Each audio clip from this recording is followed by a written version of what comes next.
Gareth Hughes. Kia ora, Mr Speaker, nā mihi nui kia koutou kia ora.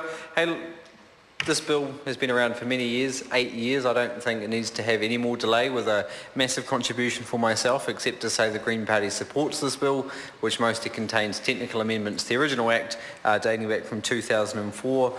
Denise Roche, our gambling spokesperson, has spoken on it frequently, articulately, cogently, and she'd point out that while this bill has some measures to address problem gambling, we're still not addressing those root causes.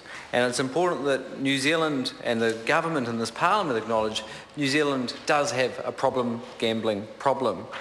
I know the Department of Internal Affairs have been raised many times in this debate, and one figure I'd like to draw members' attention to is an estimate where there was $209 billion lost. $209 billion lost in gambling over the financial year 2013-2014.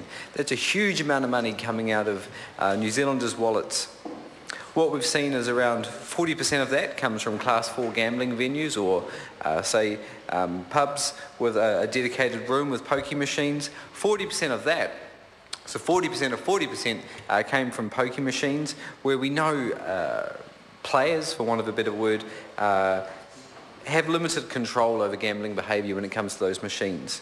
Now, we've talked about some of the work the Department of Internal Affairs is doing, but haven't heard from the work the media's done to raise this very important issue.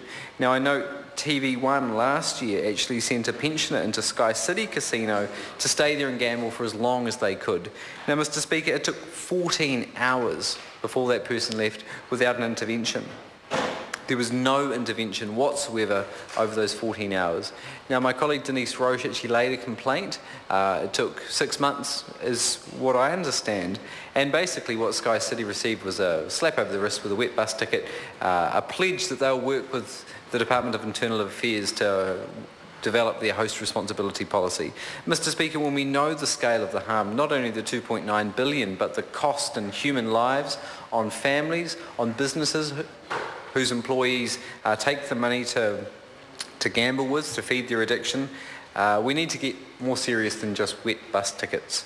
We've heard of the mystery shopping, which is fantastic, but I still haven't heard a member point out that of the 102 venues that were mystery shopped, only one intervention was found. 1 out of 102. Not exactly great odds. I welcome the mystery shopping, but let's also focus on the other side.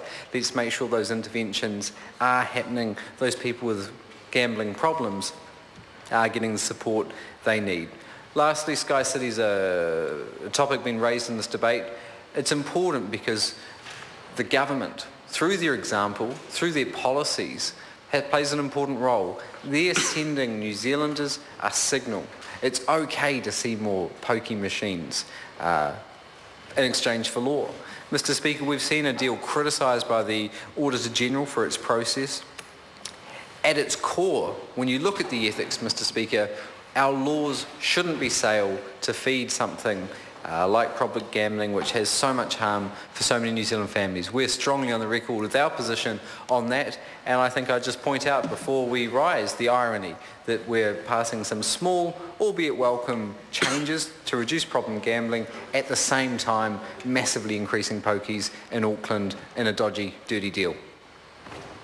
Mr Speaker. Clayton Mitchell.